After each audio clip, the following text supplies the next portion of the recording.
welcome back, and as always, thank you so much for spending a little time with us. It's Friday. That's always good news when you can say that, and it's been a rainy one at that. Good evening to sit inside and get warm and catch up on news that's happening in and around our area. And we've got a lot of it tonight. And that will include an updated weather forecast. We knew it was coming. We knew that the warmer air today and the rain that we were going to have to put up with alongside of it was going to give way to some cold, bitterly cold air. In the last 24 hours, kind of as it was shaping up, we've learned that it's going to be colder for longer than what you would like. We're talking about getting down into the 30s and not getting out of them for days on end, all the way through your Thanksgiving forecast. It's a good one. It's a cold one. It's a cold one. It's not a good one, unless you like the cold. We'll get to that in more detail. We'll wrap up coverage of the McGoffin County School Board's meeting earlier this week with 3 elementary school principals addressing the Board of Education about their needs and goals, and also a brief update on a second school board meeting that took place last night. A fiery accident in Sayersville earlier today, a deadly auto accident in Lawrence County claiming the life of a Johnson County teen last night. We've got your updated Friday filings list for candidates thus far in McGoffin County, and we now have a McGoffin Countyan at the head of the table, so to speak, at our Kentucky State Police Post 9 in Pikeville. I'll pass that along to you as well. And I'll have more on this next week. I only checked the messages before sitting down, and I had one phoned in from a viewer, and they asked me to pass this along. I don't have any extended details about the exact location, but I do know they had some items stolen. And it might have been from their home or vehicle, but nevertheless, a description of the items that were taken is what they wanted out there tonight. It's a DeWalt brand transit and tripod, and then a Bosch brand hammer drill with the accompanying bits that went along with it. They were all stolen from a McGoffin County resident sometime over this past week, and they're hoping that that description might spark some interest or recollection out there in the community. A DeWalt transit and tripod and a Bosch hammer drill and bits. If you've seen someone in possession of those items or have any details, as of right now, call me here at the newsroom or message me. I'll follow up, and we made a call earlier just before I sat down and I couldn't reach anyone, but I'll get more on that tomorrow. Just one of the latest, I'm sure, incidents of robbery, or burglary, I should say, in McGoffin County, but they are desperately searching to get their goods back. So if you have any information over the course of the weekend, relay it to me, and then I'll be glad to pass it along, and I'll have more for you next week. A young person tragically lost their life in a tragic auto accident in Lawrence County just around 6 o'clock or a little after yesterday evening. The Johnson County teen was killed in a 2-vehicle crash in Lawrence County just after 6:10 last night. 2 others were airlifted for the severity of their injuries. The crash happened at the intersection of Highway 1690 and Highway 645. 15-year-old Hannah Tackett was a passenger in a car that was being driven by 20-year-old Caitlin Jude of Inez, and police believe at this time that Jude ran a stop sign at that intersection and then collided with another vehicle that was operated by 42-year-old Dorothy Edwards of Blaine. Now, as for Jude and Tackett, neither of them were wearing their seatbelts, and both were ejected from the crash. Tackett pronounced dead moments later. Jude and Edwards, I'm told, were life-flighted to the Cabell Huntington Hospital. I do not have an update on their condition as of this time, but possibly with life-threatening injuries, obviously, to be airlifted from the scene of that terrible accident. Another young person has lost their life way too early. Well, a young person in McGoffin County is very fortunate today after being involved in a single-vehicle accident, a fiery one at that. It happened on 460 out of Sayersville. The driver lost control of his vehicle. It went over an embankment and soon thereafter engulfed in flames. Rain slickened roads are believed to be a contributing factor to the crash. A teenager, 18 years of age, a young man, lost control of his pickup truck. It occurred when his truck hydroplaned, he said, after striking some pooled water or encountering some pooled water on the highway. It happened just on the other side of the cut-through, leaving Sayersville and towards West Liberty on 460. The truck left the roadway and then went over the embankment. It landed on its side, as you can see here. I only had a few moments to film the footage and rush back into the newsroom to start preparing for the program, but I have since talked to McGoffin County Rescue Squad Captain Carter Conley on the telephone.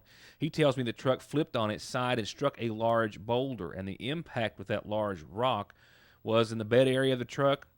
Had it been in the cab area, the driver may not have been so fortunate. His survival may even have been in question.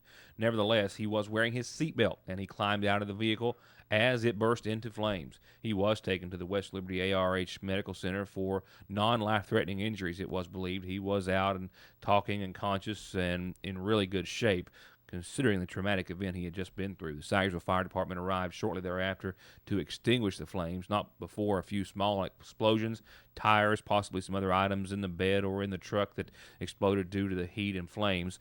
Nevertheless, it was the only vehicle involved, and there were no passengers with the young man at the time.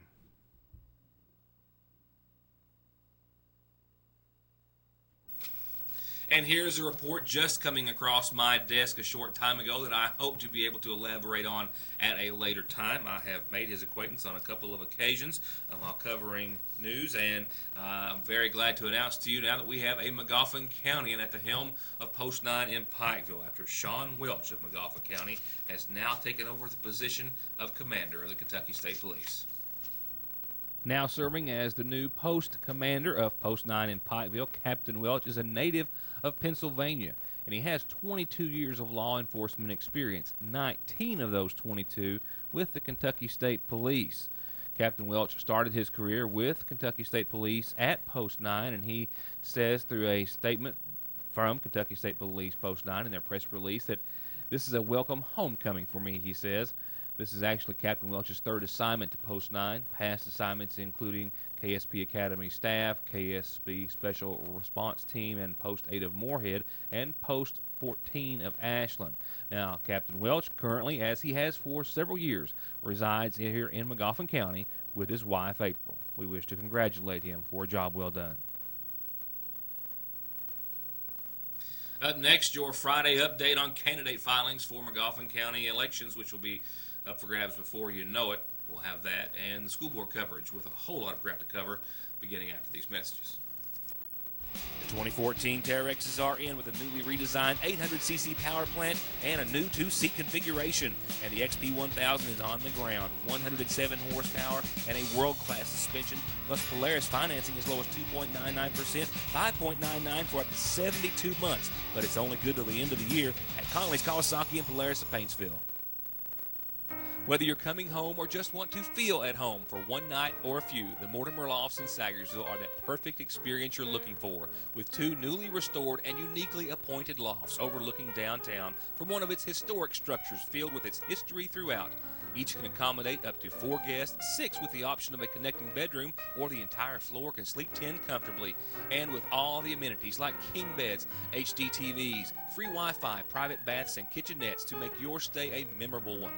To see more and reserve your next visit, go to Sayersville, Kentucky on vrbo.com or email the Mortimers at 2reachsue@yahoo. Game time means wing time at Lee's, and that means it's time for you to try our new buffalo wings. I can't tell you our secret, but I can tell you they're marinated and then rolled in our famous, albeit a little spicy, crispy chicken batter and served up with any of our 7 delectable sauces. So get your hands on a meal or a box today at your Sayersville Lee's famous recipe, where no one does chicken like we do chicken.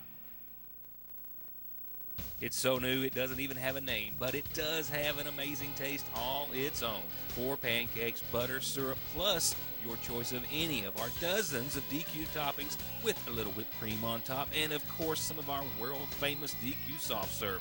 And you can add bacon, sausage, or even a little country ham for a full-blown breakfast treat.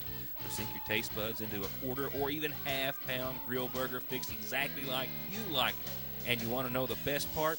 James says you can have either one for breakfast as early as you want, but only at your Sayersville DQ. Tom Turkey here. Home Furniture's cooking up some sweet deals for the holidays. Buy a dining room suit and get 50% off the matching hutch. Buy a living room suit or sectional and get the matching chair or recliner 50% off. Buy any bedroom group and get a free mattress pad and sheet set. Plus, 0% interest for 3 years to qualified buyers. Make Thanksgiving a little tastier with your choice of a free ham or turkey with minimum purchase. Hurry into Home Furniture, Highlands Plaza, Prestonsburg. Hi, I'm Don McFarland. I want to be your family lawyer. If you've been injured on the job, if you're interested in getting your Social Security disability or SSI benefits, or if you've been injured because of someone else's negligence. Or basically, if a car wreck has caused you to suffer pain, then pick up the phone and call Donald Wayne. 349-9000. Howdy, Hatfield. I reckon I'll take my pig back. Ain't your pig. Yeah, it is. No, it ain't. Yeah, it is, and I can prove it. Ma, I just sent a picture of our missing pig. Tell everybody it's time to start feuding. Oh, for heaven's sake. I guess ain't gonna be no feud. Real nice picture, though. We'll put it on Instagram.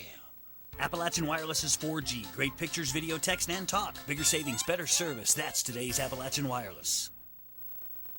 From time and money saving services like their overdraft protection, telephone and online banking services, to finding the right home, college, or car loan, to personalized checking and savings accounts designed around your exact needs, Sagersville National Bank is still your best choice and the same locally owned and operated bank that's been looking out for your family's financial health since 1902. Sagersville National, restoring the piggy bank population one savings at a time.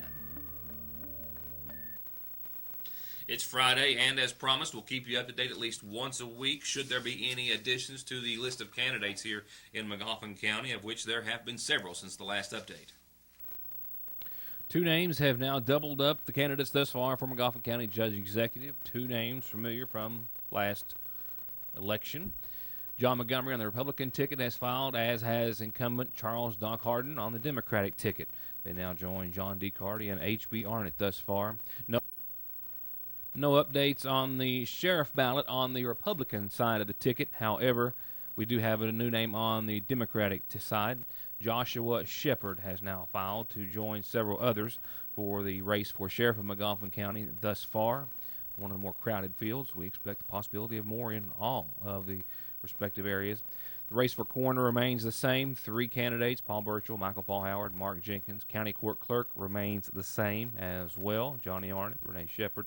County attorney remains the same. Greg Allen, Jeff Lovely, got ahead of myself. Jailer's race remains the same. Brian Montgomery, Tex Holbrook. PVA remains the same. Jerry Sweeney. We have two new candidates for magistrates of District 1. Brandon Minix. He has now filed on the Republican ticket for magistrate in District 1. Brandon goes by Brandon Chicken Wing Minix.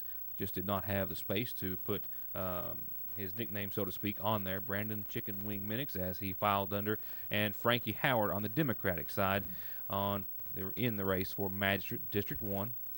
Magistrate's District 2 race remains unchanged from last update. Johnny Lovely, Buckmaster, Garrett Ward. Magistrate District 3 on the Republican ticket, Robert Lee Patrick has now filed to run for Magistrate in District 3 of Magoffin County. Constable's race in District 1, a Republican, and we'll have a typo there. It's Tim Pooh Bear Howard has now filed for the Democratic race for Constable of District 1 in the May primary. Constable District 2 remains unchanged. Constable District 3 has its first candidate, that of Joe Bailey. A reminder, we now have a not listed, but State Representative John Short, who has also filed for re-election, and that, to my knowledge, is your updated list per the County Court Clerk's Office as of closing this afternoon.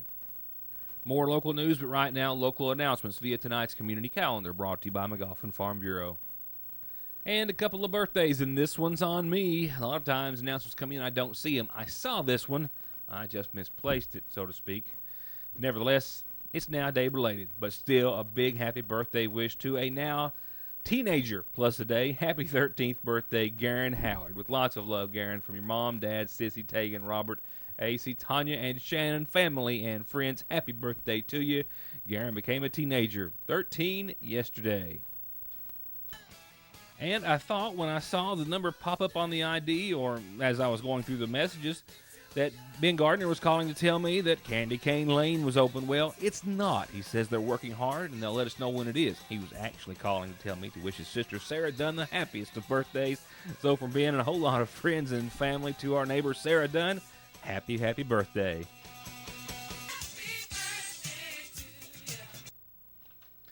And just one announcement on tonight's community calendar and a reminder of sorts. The Sagersville, City Council meeting, which was set for this past Monday night, is coming up this Monday night after a rescheduling. So the Sagersville City Council meets once again this coming Monday night, 7 o'clock at Sagersville City Hall. I've got a big news day Monday. The Department of Education is going to be here with a big shipment. We'll just leave it at that. Maybe it's a gift. I'm not sure if it's a gift. I don't know, but I know it's a big story. And I've got some other big stories coming up as well. Monday's a busy day, like I said, so be sure and be with us, and we'll have coverage of the city council meeting sometime thereafter. But it's Monday at 7. And funeral service announcements this Friday, brought to you on behalf of our friends at the McGoffin County Funeral Home. A reminder of services to be held in honor of Jesse Howard, who passed away at the age of 80 on Tuesday of this week. He leaves behind sons Gregory, William Bill Howard, Jesse Michael Howard of Sagersville, and services are to be conducted in his honor. A memorial service specifically celebrating the life of Jesse Howard tomorrow at 1 o'clock from the Sagersville Funeral Home Chapel. The family will welcome friends at noon. And we've been told of the passing today of 70-year-old Juanita Kraft of Sagersville, who passed away on Friday, today's date. She was married to Buddy Kraft, who survives, and she's survived by sons Terry Lee Powers, Buddy Dwayne Kraft, and daughters Lillian Williams, Emma Jean Williams, and Wanda Faye Hammonds. Visitation will be after 5 o'clock tomorrow and any time prior to services. They'll start Sunday at 2, all of which from the McGoffin County Funeral Home. Burial is going to follow thereafter at the Patrick Lovely Cemetery on Johnson Fork. I'll be right back.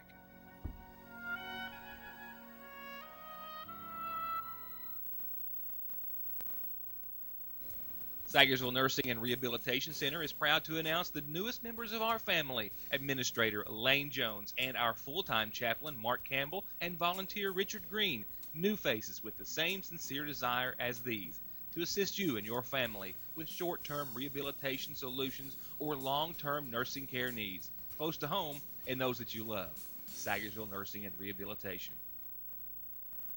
Bailey's Furniture has done it again. This beautiful queen-size sleigh bed, media center, and matching chest are only $295 each, whether you buy one or buy them all. And you can save $400 and get a second nightstand with this gorgeous Von Bassett group. Lazy Boy rocker recliners start at $295, and Catnapper lift chairs start at $689 at Bailey's Furniture and GE Appliance Center. At the end of every race, Mark Martin hangs up his driving gloves. He hangs up his fire suit. And he hangs up his helmet. Which is why he picks up his phone and opens the ER Extra app. The app shows ER Extra wait times, locations, and more.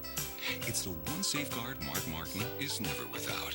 ER Extra at Paul B. Hall Regional Medical Center.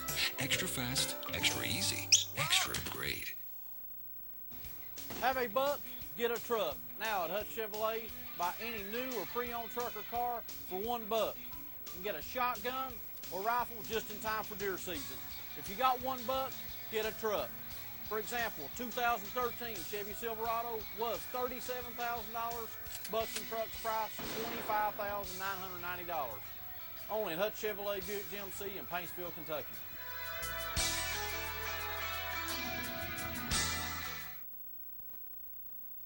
They've got muck boots for the hills and the mud, work boots for on and off the job, like the newest and maybe most comfortable, hardest working Red Wing ever.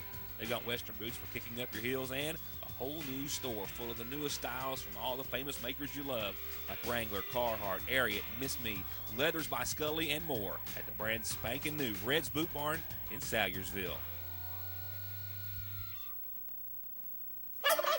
Tom Turkey here. Home Furniture's cooking up some sweet deals for the holidays. Buy a dining room suit and get 50% off the matching hutch. Buy a living room suit or sectional and get the matching chair or recliner 50% off. Buy any bedroom group and get a free mattress pad and sheet set. Plus, 0% interest for 3 years to qualified buyers. Make Thanksgiving a little tastier with your choice of a free ham or turkey with minimum purchase. Hurry into Home Furniture, Highlands Plaza, Prestonsburg. Hey, thanks for watching Your News Today. And if you're in the market for a used vehicle, come to Premier Motor Sales in Paintsville, Kentucky. A good example is this 2005 GMC Canyon with the off-road package and automatic transmission. We had it at $98.50, and right now during the month of November, we cut the price down to $88.50. We love trade-in, so come see us at Premier Motor Sales in Paintsville. Gorgeous and festive ornaments, home decor and design, the Christmas collections of dish and tableware, bedding, art, and more, not to mention the trees. Oh, the trees, each more stunning than the last. All at the same place Santa shops for those neat and unique gifts for him or her, the little ones, or even our four-legged friends. It's Fraser's Prater Drugs seasonal shop, where the region's most breathtaking display of holiday magic awaits. And it's where this Friday and Saturday after Thanksgiving, everything Christmas will be 30% off, and everything else in the entire store will be marked off 20% or more. Whether you need to shop or decorate a little or a lot, you need to stop by the seasonal shop in downtown Sagersville. For the past couple of nights, we have been bringing you addresses and remarks on behalf of Magoffin County school principals, the high school and the middle school to date. Tonight, we'll wrap up coverage of Tuesday's special session of the Magoffin County Board of Education with remarks on behalf of the 3 elementary school principals in regards to the K-Prep test scores, which were released just a few weeks ago, and the goals that schools and principals have now set for next year. Jill Howard, principal of North Magoffin Elementary, will begin tonight, reminding the board that the school overall had a score of 60.3 in the second year of this new test, that taking the school from the 40th percentile to the 60th percentile in the Kentucky. She also says that she still has a goal of becoming a proficient school-wide entity in the next round of testing. GAP is apparently, she says, her biggest issue, and that of her staff, not enough proficient and distinguished students, specifically in the arena of math, and they're already addressing that issue and others. Our plan for continued growth, let's see the next slide. We're going to continue with the things that we did last year that I just kind of outlined, but also we have these professional learning communities that are meeting now. That's where teachers are focusing on student needs or talking about the different initiatives in the school. They're going to report to the council 3 times a year on the number of students that are doing proficient and distinguished work in each grade level, and we're going to look for growth. That's how we're going to try to track that gap reduction. Let's look at what we're doing right now. When I say my workplace goal, we're looking at the instructional time. One of the things that I have to do is protect that time in the classroom, and we're going to reduce the interruptions. The other day, a couple of weeks ago, I counted before 11:30. I had 13 people in school that were there to see me or do something in a classroom or talk to a teacher that were working, but they weren't actually working with students. So it was time away from what we're actively doing during the day. By lunch, 13. I listed names and everything. But that's something that we have to keep down to a minimum, and that's a constant. If you get complaints that, no, they didn't get to talk to the teacher in the classroom, or they didn't get to go see the teacher. No, they're not going to during the day. We've got things that we have to do. And I have to keep that teacher protected. They can't come out of that classroom and talk. We have complaints continuously. So we have to deal with them as we can do it without interrupting that instruction. That's one of the plans. We'll complete, we are in the process from last year. We purchased new math textbooks in grades 3, 4, and 5. We need to do the rest of the school this year. We budgeted money for it. We're getting ready to do the order this week. Classrooms are going to spend additional time on math this year, and we did that through strategic staffing of our computer lab. We have one of our district math leaders that is now running the computer lab at North Magoffin. So she is, when they visit that lab twice a week, they will have an additional math class. And she knows the curriculum. She helped put the Magoffin County curriculum together, and she knows the new standards. So hopefully that will impact, and we'll be assessing that.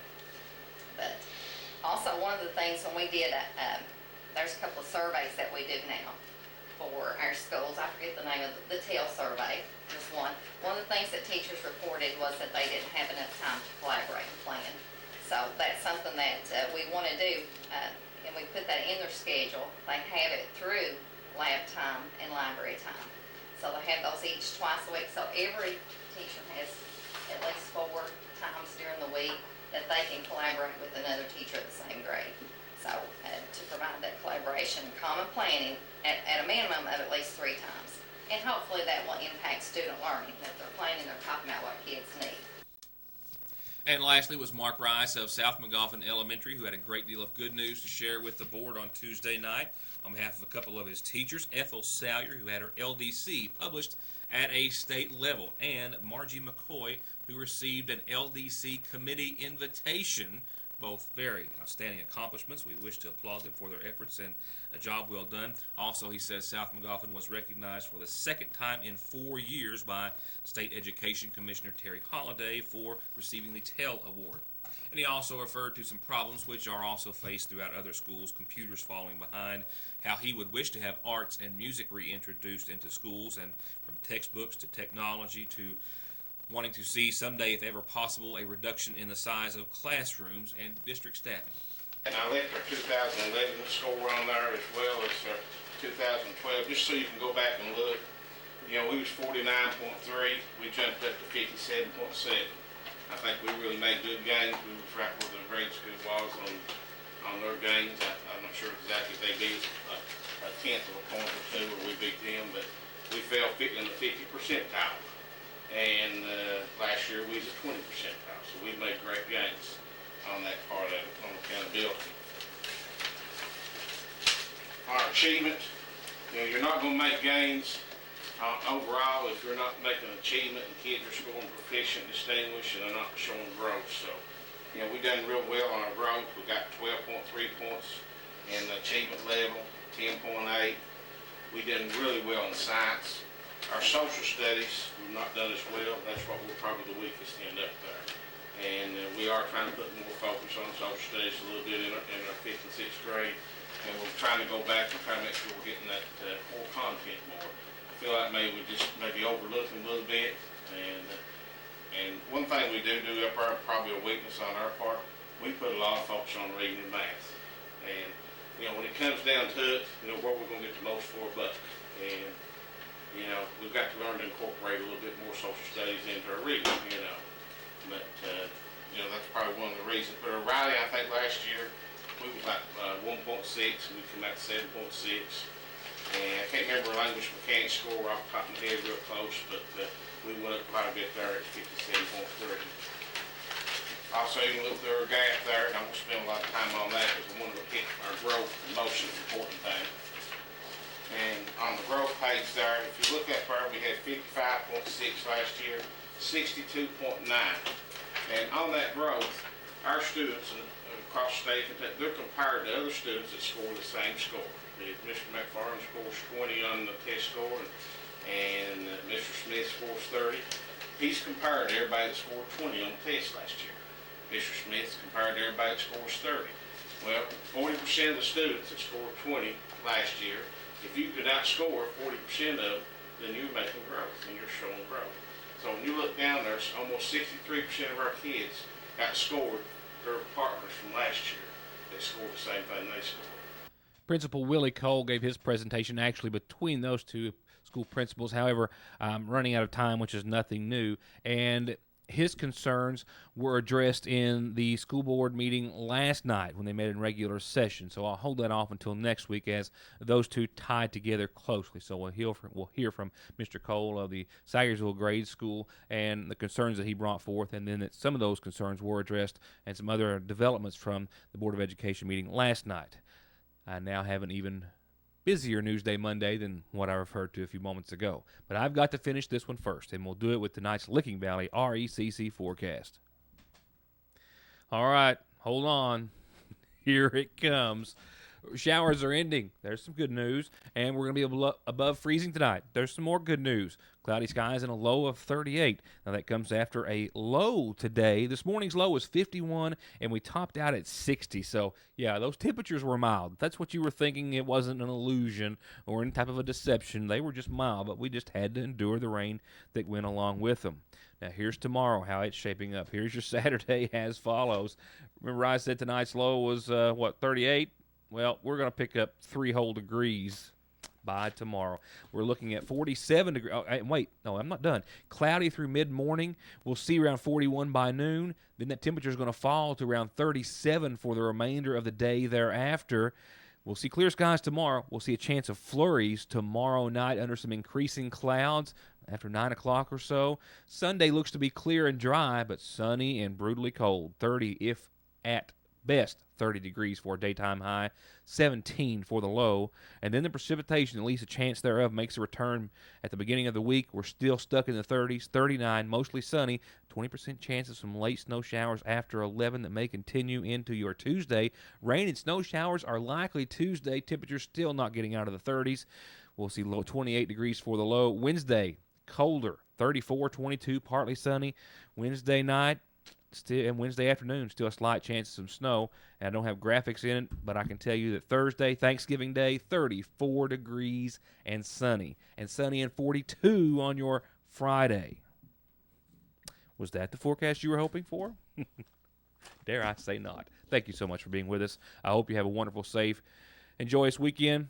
And hope to see you back here next Monday for the beginning of a very busy news week. I've got a lot to try to squeeze in just a few days before Thanksgiving. We'll see you then. Good night, and thank you for being a part of the show.